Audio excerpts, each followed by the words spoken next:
الله نحمده ونستعينه ونستغفره ونعوذ بالله من شرور أنفسنا ومن سيئات أعمالنا من يهده الله فلا مضل له ومن يضلل فلا هادي له وأشهد أن لا إله إلا الله وحده لا شريك له وأشهد أن محمدًا عبده ورسوله أرسله بالحق بشيرًا ونذيرًا بين يدي الساعة من يطع الله ورسوله فقد رشد ومن يعص الله ورسوله فقد غوى فإنه لا يضر إلا نفسه ولا يضر الله شيئا نسأل الله ربنا تبارك وتعالى أن يجعلنا ممن يطيعه ويطيع رسوله ويتبع رضوانه ويجتنب سخطه فإنما نحن به وله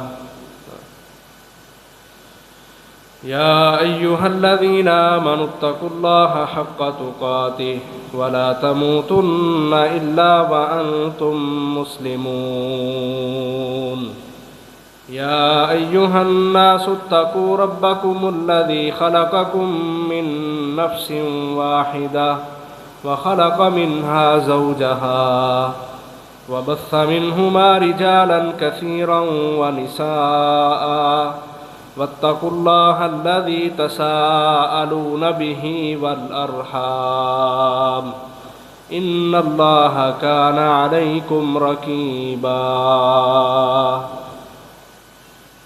يا أيها الذين آمنوا اتقوا الله وقولوا قولا سديدا يصلح لكم أعمالكم ويغفر لكم ذنوبكم ومن يطع الله ورسوله فقد فاز فوزا عظيما أما بعد فإن خير الحديث كتاب الله وخير الهدي هدي محمد وشر الأمور محدثاتها وكل محدثة بدعة وكل بدعة ضلالة وكل ضلالة في النار فقال الله تبارك وتعالى في القرآن المجيد وما ينطق عن الهوى إن هو إلا وحي يوحى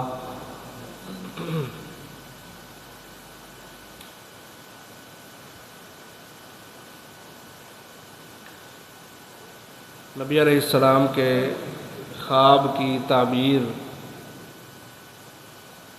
جو آپ خود اپنی زبان نبوت سے ارشاد فرما رہے تھے، ہم اس خواب کے آخری مرحلوں میں ہیں۔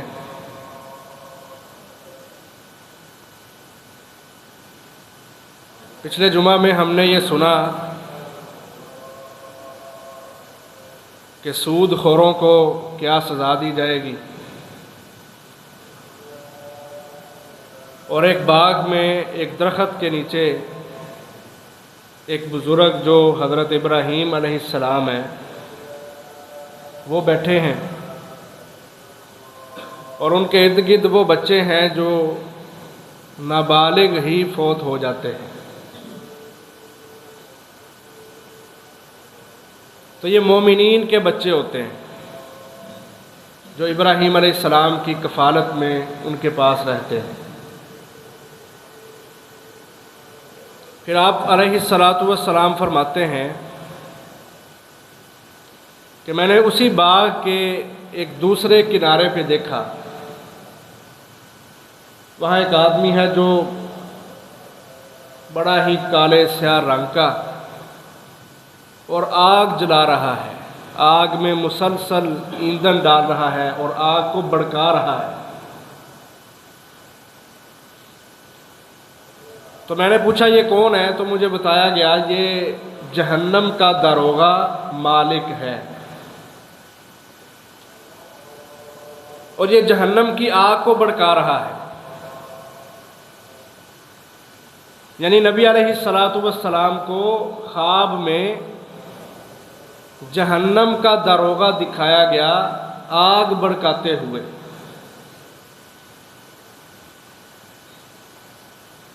اور اس کا نام مالک ہے۔ جہنم اللہ تبارک و تعالیٰ نے کافروں کے لیے تیار کر رکھی ہے۔ اعدت للکافرین۔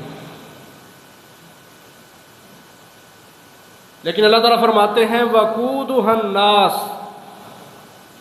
یہاں لفظ نہیں بولا کہ اس جہنم کا ایندھن کافر ہوں گے، وہاں پہ مطلق لفظ ہے الناس۔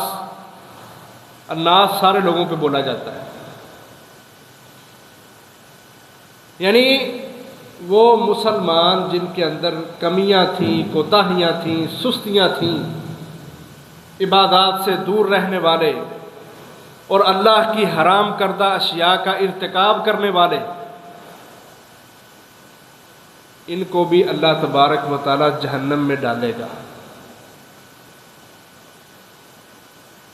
یہ تو ان کی علیحدہ فضیلت ہے نا، کہ ایک وقت آئے گا کہ جہنم میں سے اس شخص کو بھی نکال لیا جائے گا جس کے دل میں ذرے کے برابر بھی ایمان ہے،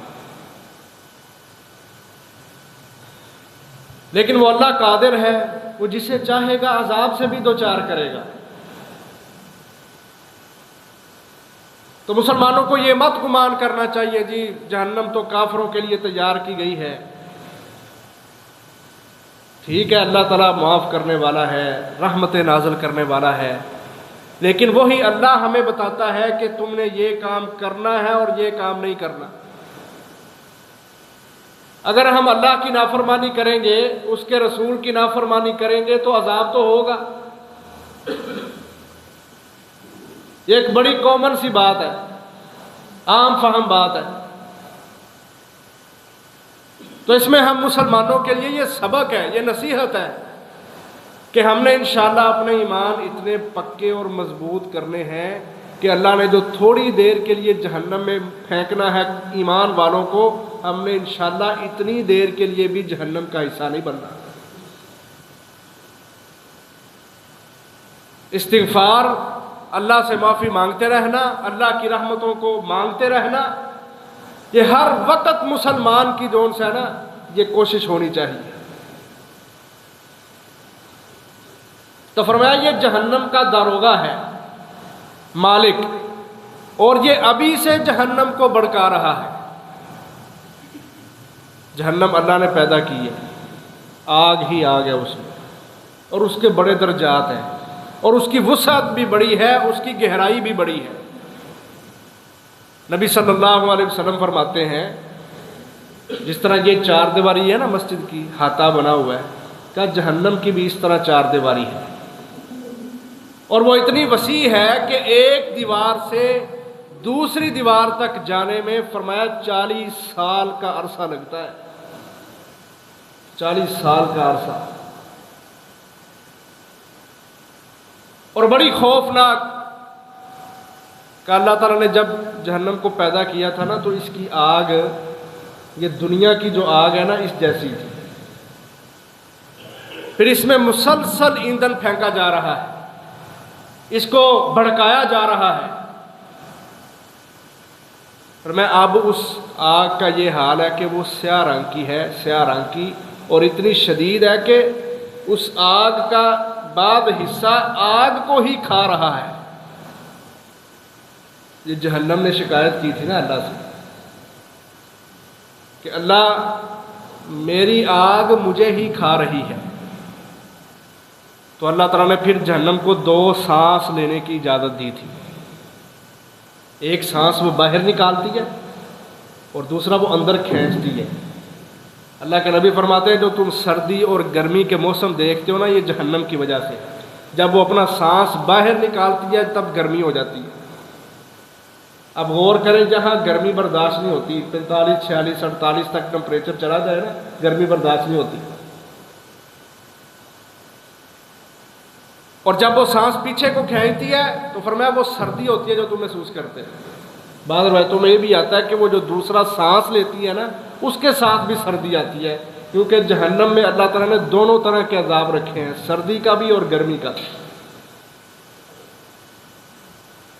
تو جہنم کو بھڑکایا جا رہا ہے اور وہ سیاہ رنگ کی ہے۔ فرمایا اتنا اندھیرا ہے، اتنی سیاہ ہے کہ جہنمی کو جہنم کے اندر اپنا ہاتھ بھی دکھائی نہیں دے گا۔ جو اللہ تعالیٰ نے اس جہنم کو تیار کر رکھا ہے، تو ہمیں چاہیے کہ ہم نبی علیہ السلام کی اس خواب کی تعبیر کو ذہن میں رکھتے ہوئے جہنم سے بچنے کی بھی فکر کریں۔ یہ اسلام بڑی آسانیوں والا دین ہے۔ نبی اکرم صلی اللہ علیہ وسلم فرماتے ہیں، جس نے 3 مرتبہ اللہ تعالیٰ سے جنت کا سوال کیا، اللہ تبارک و تعالیٰ کو جنت خود کہے گی کہ اللہ اس بندے کو جنت میں داخل کر دے۔ اور جس نے 3 مرتبہ جہنم سے پناہ مانگی، جہنم خود اللہ سے کہتی ہے اللہ اس بندے کو مجھ سے پیچھے کر دے۔ وہ اللہ ہمارے اوپر اتنا مہربان ہے، اتنا رحیم اور رحمان ہے کہ وہ ہمیں جہنم سے بچنے کے پورے طریقے بھی بتا رہا ہے۔ تو مسلمان کو چاہیے وہ کمزوری نہ دکھائے، سستی نہ دکھائے، بلکہ اعمال صالحہ کے اندر آگے ہی بڑھتا جائے۔ اس کے بعد اللہ کے نبی فرماتے ہیں، مجھے انہوں نے نا کہا درخت کے اوپر چڑھیں، تو میں درخت پہ چڑھا، تو درخت کے جب میں درمیان میں پہنچا نا تو مجھے بڑے بڑے محلات دکھائے گئے، اور ان محلات کے اندر بڑے وہ خوبصورت محل بنے ہوئے تھے۔ ان محلوں کے اندر مرد بھی تھے، عورتیں بھی تھیں، جوان بوڑھے بچے سب اس جنت کے اندر بھاگ رہے ہیں، موج مستی کر رہے ہیں۔ تو میں نے پوچھا یہ کون لوگ ہیں، یہ کن لوگوں کے محل ہیں؟ تو انہوں نے مجھے بتایا کہ یہ وہ لوگ ہیں جو دنیا میں صالح عمل کیا کرتے تھے، یعنی عام جو مسلمان ہیں، جنہوں نے اپنی زندگی کا مقصد سمجھا ہے، جنہوں نے ساری زندگی عقیدہ توحید پہ گزاری ہے، کبھی شرک کی طرف نہیں گئے، کبھی غیر اللہ کو سجدہ نہیں کیا، کبھی نظروں نیاز چڑھاوے چادریں غیر اللہ کے لیے نہیں، اللہ کا نام ساری زندگی جو بلند کرتے رہے، توحید والے بندے، مرد ہوں، عورتیں ہوں، بچے ہوں، جوان ہوں، کہا ان محلات کے اندر یہ سارے مزے لوٹ رہے ہیں۔ مجھے بتایا گیا یہ آپ کی امت کے وہ لوگ ہیں جو صالح اعمال کرنے والے تھے۔ اس میں ہمیں یہ رغبت ملتی ہے کہ ہمیں اپنے اعمال کو صالح بنانا ہے، جو کام اللہ کے حکم کے مطابق ہو، نمبر 2 نبی علیہ الصلوۃ والسلام کی سنت طریقے کے مطابق ہو، اور نمبر 3 اخلاص کے ساتھ کیا ہو، اس عمل کو صالح عمل کہا جاتا ہے۔ یہ ہے صالح عمل، وہ عمل جس میں اللہ کا حکم تو ہے لیکن طریقہ محمد رسول اللہ کا نہیں ہے، وہ عمل صالح عمل نہیں ہوتا۔ چاہے وہ نماز ہو، چاہے وہ روزہ ہو، چاہے وہ حج ہو، چاہے وہ زکوٰۃ ہو، جو کچھ بھی ہو، جس عمل کے اوپر نبی اکرم صلی اللہ علیہ وسلم کی مہر نہیں ہے وہ عمل صالح نہیں ہے۔ ہم فرقہ واریت میں اتنا اندر چلے گئے کہ ہم نے یہ سوچنا ہی چھوڑ دیا کہ یار میں دن رات میں 5 نمازیں پڑھتا ہوں، نماز کا مسنون طریقہ کیا ہے ہمیں نہیں پتا۔ ہم خود کو اہل حدیث کہلوانے والے، لیکن نمازوں کے طریقے ہمیں بھی نہیں آتے، ابھی تک صف بندی کا نہیں پتا، تشہد بیٹھنے کا نہیں پتا، نماز کے اندر خشوع خضوع اطمینان نہیں ہے، تو یہ عمل صالح کیسے ہوگا کہ یہ تو نبی علیہ الصلوۃ والسلام کے طریقے کے مطابق ہی نہیں ہے۔ تو یہ 3 شرطیں ہیں اعمال صالحہ کی: اللہ کا حکم، نبی علیہ السلام کا طریقہ اور اخلاص۔ جس عمل کے اندر یہ تینوں چیزیں شامل ہیں، تینوں شرطیں پائی جاتی ہیں، وہ عمل صالح ہے اور اللہ کے ہاں قابل قبول بھی ہے۔ اور اس کے پھر بڑی ہی فضیلت ہے، قرآن مجید بھرا ہوا ہے، ان الذین آمنوا وعملوا الصالحات کانت لهم جنات الفردوس نزلا سیجعل لهم الرحمن ودا اولئک هم خیر البریہ اولئک اصحاب الجنہ طوبی لهم وحسن مآب۔ یہ اعمال صالحہ پر بشارتیں اللہ نے قرآن مجید میں سنائی ہیں، بھرا ہوا ہے قرآن مجید سے۔ تو فرمایا یہ عام لوگوں کے محلات ہیں جو دنیا میں اپنے جینے کے مقصد کو سمجھا کرتے تھے اور انہوں نے خواہش پرستی کے پیچھے آوارگیوں کے اندر اپنے آپ کو برباد نہیں کیا، وہ اللہ کے بندے بن کے انہوں نے اپنی زندگی گزاری۔ یہ جنت کے محلات ہیں جو ان لوگوں کے لیے۔ کافروں کو جہنم ملے گی، جنت نہیں ملے گی، یہ اللہ تعالیٰ کا اٹل فیصلہ ہے۔ کافر، اللہ اکبر، اللہ تعالیٰ نا جنت اور جہنم میں لوگوں کو بھیجنے کے بعد کئی دفعہ ایسا ماحول بنائیں گے کہ جنتی جہنمیوں کو بڑے آرام سے دیکھ لیں گے، جہنمی بھی دیکھیں گے جنتیوں کو، وہ جہنم میں جلتے بنتے جنت کی عیش و عشرت دیکھیں گے، اور جنتی لوگ جنت میں بیٹھ کے اللہ تعالیٰ ان کے سامنے جہنم کو کریں گے، وہ جہنم کے عذابوں کو دیکھیں گے۔ قرآن مجید اٹھائیں، سورۃ اعراف میں اس کا سارا تذکرہ ہے۔ وَنَادَى أَصْحَابُ النَّارِ أَصْحَابَ الْجَنَّةِ أَنْ أَفِيضُوا عَلَيْنَا مِنَ الْمَاءِ أَوْ مِمَّا رَزَقَكُمُ اللَّهُ۔ جب جہنمی دیکھیں گے نا جنتیوں کو، ان کی عیش و عشرت کو، ان کے ٹھاٹ باٹ کو، جہنمی دیکھیں گے تو کہیں گے جہنم میں جل رہے ہیں، کوئی پانی کا ایک قطرہ، کوئی تھوڑا سا پانی جنت سے ہمیں بھی پلا دو، یا جنت کے کھانوں میں سے کوئی کھانا ہمیں بھی کھلا دو۔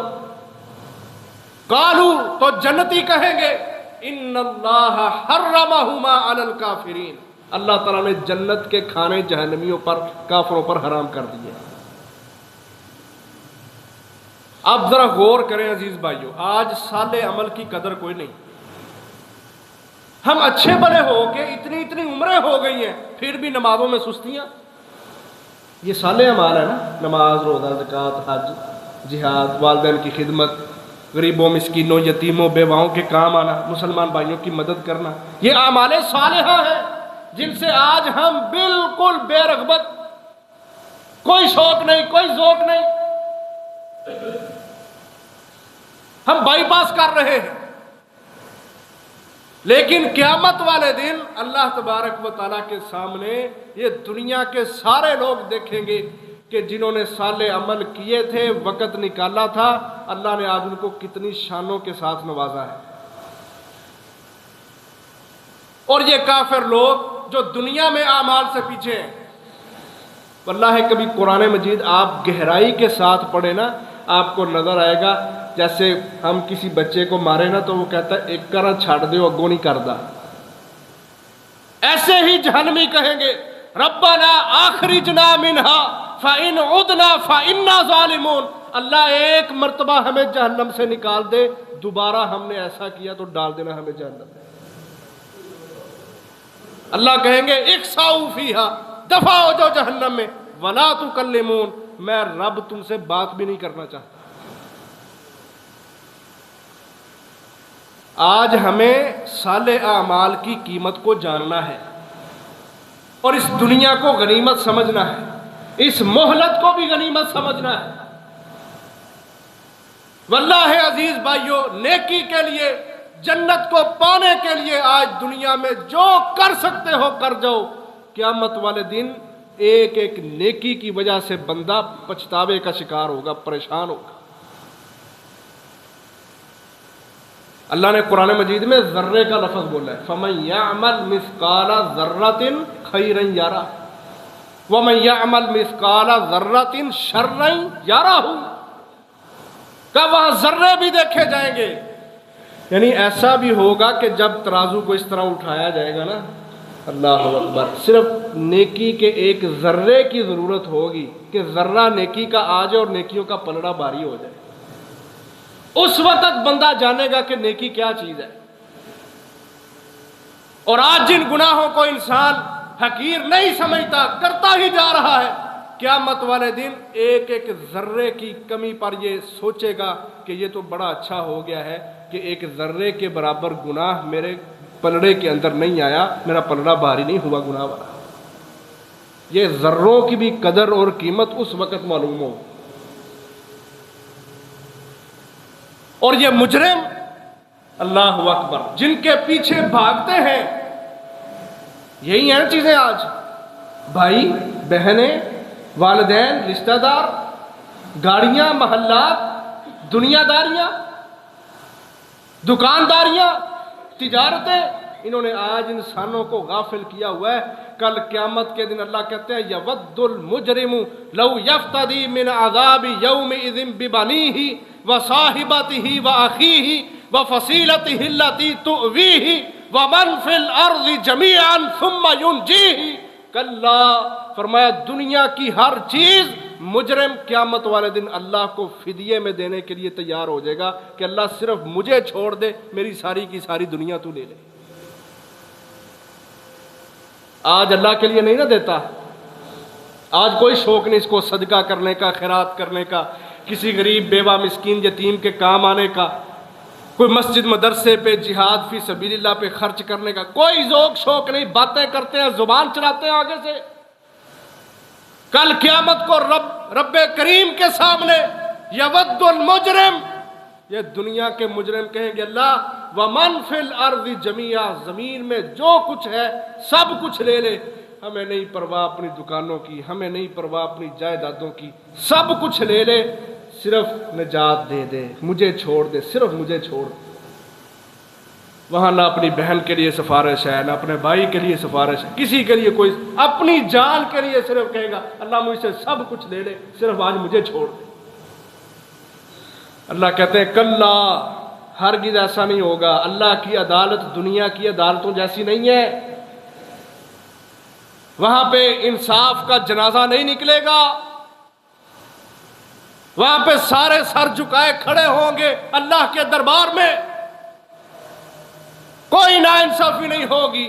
فرمایا جس نے ذرے کے برابر بھی خیر لی ہے وہ بھی اس کو قیامت والے دن پالے گا، جس نے ذرے کے برابر شر کمایا ہے وہ اس شر کو بھی قیامت والے دن دیکھ لے گا۔ عزیز بھائیو، اعمال صالحہ کو اپنی زندگی کے اندر شامل کریں اور لازمی طور پر شامل کریں، اس کے بغیر چارہ کوئی نہیں، اور اللہ کی حرام کردہ اشیاء سے بچ جائیں۔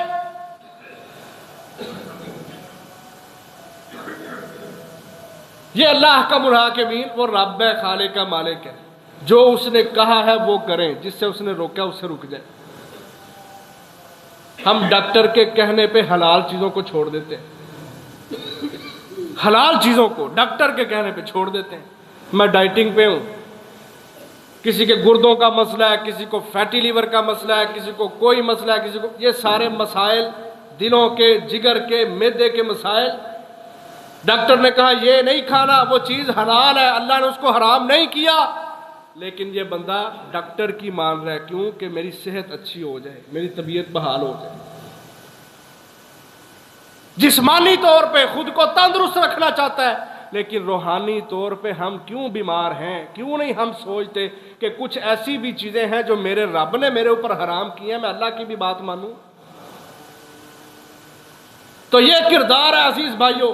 کہا میں نے مجھے محلات دکھائے گئے جس میں مرد بھی، عورتیں بھی ہیں، جوان بوڑھے سب ہیں، یہ ان لوگوں کے محلات ہیں جو دنیا میں صالح عمل کیا کرتے تھے، نیک اعمال کیا کرتے تھے، اللہ کی حرام کردہ اشیاء سے بچا کرتے تھے، اور جنتوں کو پانے کے لیے خود کو تھکایا کرتے تھے اور خوب محنت کیا کرتے تھے۔ برزخ کے اندر ہی، یعنی بندے کی آنکھ دنیا سے بند ہوئی ہے، اللہ تعالیٰ اس کو سیدھا اس کی جنت کے اندر بھیج۔